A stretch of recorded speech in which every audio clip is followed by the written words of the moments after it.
ಪಾಕಿಸ್ತಾನ ವಿರುದ್ಧ ನಡೆದ ಸಂಘರ್ಷದಲ್ಲಿ ಆಪರೇಷನ್ ಸಿಂಧೂರ್ನಲ್ಲಿ ಬೆಂಗಳೂರಿನ ಕೊಡುಗೆ ಸಾಕಷ್ಟಿದೆ. ಪಾಕಿಸ್ತಾನದಲ್ಲಿ ಉಗ್ರರನ್ನ ಸಂಹರಿಸೋಕೆ ಬಳಸಿದ್ದ ಸುಸೈಡ್ ಡ್ರೋನ್ಗಳನ್ನು ಬೆಂಗಳೂರಿನಲ್ಲೇ ತಯಾರಿಸಿದ್ದು. ಆ ಕುರಿತ ಸ್ಪೆಷಲ್ ರಿಪೋರ್ಟ್ ಇಲ್ಲಿದೆ ನೋಡಿ.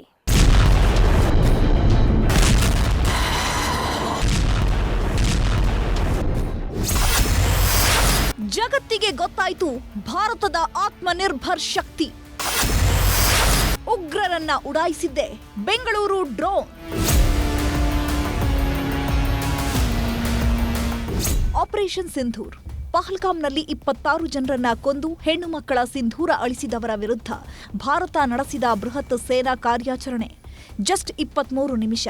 ರಾತ್ರೋರಾತ್ರಿ ಪಾಕ್ ನೆಲಕ್ಕೆ ನುಗ್ಗಿ ಉಗ್ರರ ನೆತ್ತರು ಹರಿಸಿ ಬಂದಿದ್ರು ಭಾರತೀಯ ಯೋಧರು. ಆಪರೇಷನ್ ಸಿಂಧೂರ್ ಬಳಿಕ ಭಾರತದ ಆತ್ಮನಿರ್ಭರ್ ಶಕ್ತಿ ಏನು ಅನ್ನೋದು ಇಡೀ ಪ್ರಪಂಚಕ್ಕೆ ಗೊತ್ತಾಗ್ತಿದೆ. ಪ್ರತಿಕಾರಕ್ಕೆ ತೊಡೆ ತಟ್ಟಿ ನಿಂತ ಭಾರತ ಉಗ್ರರ ನೆಲೆ ಉಡಾಯಿಸೋದಕ್ಕೆ ಬಳಸಿದ್ದೇ ಬೆಂಗಳೂರಿನ sky striker drone. Alpha design company ಅಭಿವೃದ್ಧಿಪಡಿಸಿರುವ ಈ ಡ್ರೋನ್ 100 ಕಿಲೋಮೀಟರ್ ಚಲಿಸಿ ಶತ್ರುಗಳನ್ನ ಸಂಹಾರ ಮಾಡುವ ಸಾಮರ್ಥ್ಯ ಹೊಂದಿದೆ. ಒಮ್ಮೆ ಗುರಿ ಇಟ್ರೆ ಯಾವುದೇ ಕಾರಣಕ್ಕೂ ಮಿಸ್ ಆಗೋ ಮಾತೇ ಇಲ್ಲ. ಲೋವರ್ ಆಲ್ಟಿಟ್ಯೂಡ್ನಲ್ಲಿ ಫ್ಲೈ ಮಾಡುತ್ತೆ. ಅದರಿಂದ ಇದು ರಡಾರ್ಸಿಂದ ಡಿಟೆಕ್ಟ್ ಮಾಡೋದು ಕಷ್ಟ. ಸೊ ಇದೊಂಥರ ಸ್ಟೆಲ್ತ್ ಅಂತಲೇ ಹೇಳ್ಬೋದು. ಇನ್ನೊಂದು ಏನಂದರೆ ಬ್ಯಾಟ್ರಿ ಆಪರೇಟೆಡ್. ಅದರಿಂದ ಇದು ಸೌಂಡ್ ಕಮ್ಮಿ ಇರುತ್ತೆ. ಸೊ ಅದರಿಂದನೂ ಕಂಡುಹಿಡಿಯೋಕ್ಕಾಗಲ್ಲ. ಆಮೇಲೆ ಇದು ಇನ್ನೊಂದು ಏನು ಮಾಡುತ್ತೆ ಅಂದರೆ ಅದು ಅತಿ ವೇಗದಿಂದ ಹೋಗಿ ತುಂಬ ಸ್ಟೀಪ್ ಡೈವ್ ಆ್ಯಂಗಲಲ್ಲಿ ಡೈವ್ ಮಾಡುತ್ತೆ. ಅದರಿಂದ ಇದನ್ನು ಇಂಟರ್ಸೆಪ್ಟ್ ಮಾಡೋದು ಕಷ್ಟ. ರಡಾರ್ ಕ್ರಾಸ್ ಸೆಕ್ಷನ್ ಅನ್ನೋದು ಬಹಳನೇ ಕಮ್ಮಿ ಇರುತ್ತೆ. ಅದು ಮತ್ತು ಭಾಳ ಕಮ್ಮಿ ಹೈಟಲ್ಲಿ ಹೋಗೋದ್ರಿಂದ ರಡಾರು ಇದನ್ನು ಡಿಟೆಕ್ಟ್ ಮಾಡೋಕ್ಕೆ ಸಾಧ್ಯನೇ ಇಲ್ಲ. ಭಾಳ ಕೆಳಗಿನ ಆಲ್ಟಿಟ್ಯೂಡಲ್ಲಿ ಹೋಗ್ತಾ ಇರುತ್ತೆ. ಮತ್ತು RCS ತುಂಬ ಕಮ್ಮಿ ಇರೋದ್ರಿಂದ ರಡಾರ್ಗೆ ಡಿಟೆಕ್ಟ್ ಆಗದೇ ಫ್ಲೈ ಆಗುವಂಥ ಒಂದು ಕೆಪಬಿಲಿಟಿ ಇದೆ. ಭಯೋತ್ಪಾದಕರ ಶಿಬಿರಗಳನ್ನು ಧ್ವಂಸ ಮಾಡಲು ಸ್ಕಾಲ್ಪ್ ಕ್ರೂಸ್ ಕ್ಷಿಪಣಿಗಳು ಮತ್ತು ಹ್ಯಾಮರ್ ಬಾಂಬರ್ಗಳ ಜೊತೆಗೆ ದೇಸಿ ನಿರ್ಮಿತ ಸ್ಕೈ ಸ್ಟ್ರೈಕರ್ ಆತ್ಮಾಹುತಿ ಡ್ರೋನ್ಗಳನ್ನು ಕೂಡ ಬಳಕೆ ಮಾಡಲಾಗಿತ್ತು. ಶತ್ರುಗಳ ನೆಲೆಗಳನ್ನ ಧ್ವಂಸ ಮಾಡಲು ನಮ್ಮ ಯೋಧರಿಗೆ ಬೆಂಗಳೂರಲ್ಲಿ ತಯಾರಾದ ಈ ಅಸ್ತ್ರಗಳೇ ಬ್ರಹ್ಮಾಸ್ತ್ರಗಳಾಗಿದ್ವು.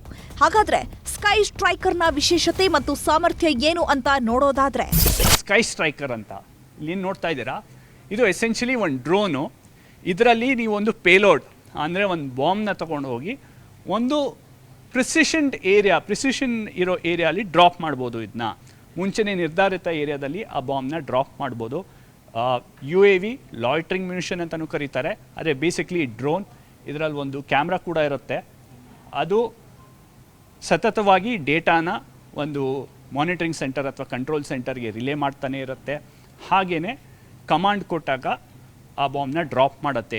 ಒಟ್ಟಾರೆ ಆಪರೇಷನ್ ಸಿಂಧೂರ್ ಮೂಲಕ ಭಾರತದ ಪರಾಕ್ರಮ ಜಗತ್ತಿಗೆ ಗೊತ್ತಾಗಿದೆ. ಬೆಂಗಳೂರಲ್ಲಿ ತಯಾರಾದ ಸ್ಕೈ ಸ್ಟ್ರೈಕರ್ ಡ್ರೋನ್ ಉಗ್ರರ ಸಂಹಾರ ಕಾರ್ಯಾಚರಣೆಯಲ್ಲಿ ಭಾಗಿಯಾಗಿದ್ದು ಕನ್ನಡಿಗರು ಹೆಮ್ಮೆ ಪಡುವ ವಿಚಾರ. ಏನೇ ಹೇಳಿ, ನಿನ್ನೆ ಭಾರ್ಗವಾಸ್ತ್ರ ಭಾರತೀಯ ಸೇನೆಗೆ ಸೇರಿದೆ. ಆಕಾಶ್ ತೀರ್ ಕ್ಷಿಪಣಿಯು ಭಾರತದ ಭದ್ರತೆ ಪಡೆಯಲ್ಲಿ ಒಂದಾಗಿದೆ. ಬ್ರಹ್ಮೋಸ್ ಕ್ಷಿಪಣಿಗಳು ಇಂಡಿಯಾ ಕಣ್ಗಾವಲು ಪಡೆಯಲಿದೆ. ಈ ಎಲ್ಲ ಬ್ರಹ್ಮಾಸ್ತ್ರಗಳಲ್ಲೂ ಬೆಂಗಳೂರಿನ ಪಾಲು ದೊಡ್ಡದು ಅನ್ನೋದೇ ಕನ್ನಡಿಗರಾಗಿ ನಾವೆಲ್ಲ ಹೆಮ್ಮೆ ಪಡಬೇಕಾದ ಅಂಶ. ಹರೀಶ್ ಉಪಾಧ್ಯ, ನ್ಯೂಸ್ 18 ಬೆಂಗಳೂರು.